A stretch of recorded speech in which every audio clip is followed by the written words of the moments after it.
రాత్రి 7 గంటల పైన భోజనం చేయడం వల్ల అధిక బరువు పెరిగే అవకాశాలున్నాయని చాలా మంది రాత్రుల్లో భోజనం మానేసి పడుకుంటారు. అయితే వేళకు సరైన ఆహారం తీసుకోపోవడం వల్ల అది నిద్ర వ్యవస్థపై ప్రభావం చూపుతుంది.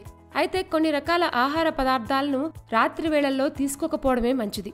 ఒకవేళ తీసుకున్నట్లయితే అవి శరీర సమతుల్యతను దెబ్బతీస్తాయని ఆయుర్వేద శాస్త్రం చెప్తుంది. జిడ్డుగా ఉండే పదార్థాలు, వంట నూనె అధికంగా ఉండే ఆహార పదార్థాలు, ఫ్రిడ్జ్లో నిల్వ ఉంచినవి, పెరుగు లేదా ఐస్ క్రీం వంటివి రాత్రి వేళల్లో తినకూడదు. అలా తినాల్సి వచ్చిన పక్షంలో కొద్దిగా మాత్రమే తినాలి. మరికొన్ని చిట్కాలను కూడా తెలుసుకుందాం. పెరుగు తినడం మానేయండి.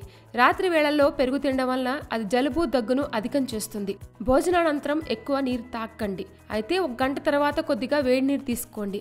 ఆ నీరు తాగడం వల్ల జీర్ణశక్తిని మెరుగుపరచడమే కాకుండా గ్యాస్ సమస్యలను తగ్గిస్తుంది. పసుపు వేసిన పాలను తాగండి. పసుపు వేసిన పాలు కఫం రాకుండా చేస్తాయి. బ్యాక్టీరియాని తగ్గించడంతో పాటు బాగా నిద్ర పట్టేలా చేస్తుంది. చక్కెర అధికంగా ఉండే కేకులు, కుకీలు తినకండి. ముఖ్యంగా చక్కెరకు బదులుగా తేనె వాడటం వల్ల అది కూడా కఫం రాకుండా చేస్తుంది. అలాగే బరువు తగ్గేందుకు సహాయపడుతుంది. పచ్చి సలాడ్లను రాత్రుల్లో తినవద్దు. ప్రోటీన్లు అధికంగా ఉన్న పప్పు ధాన్యాలు, బ్రకోలీ వంటివి తీసుకోవడం వల్ల మీ కొవ్వు నిల్వలను కరిగించడంలో సహాయపడతాయి. ఉప్పు వాడకం బాగా తగ్గించండి. అందువల్ల హృదయ సంబంధ వ్యాధులు, రక్తపోటు మరియు అకాల మరణం కలగకుండా ఉంటుంది. ఎక్కువ మోతాదులో ఆహారం తీసుకోవడం వల్ల జీర్ణమయ్యేందుకు కష్టతరంగా మారుతుంది. అందుకే మితాహారం తీసుకోండి. ఇలాంటి మరిన్ని విశేషాల కోసం మా ఛానల్ని సబ్స్క్రైబ్ చేయండి.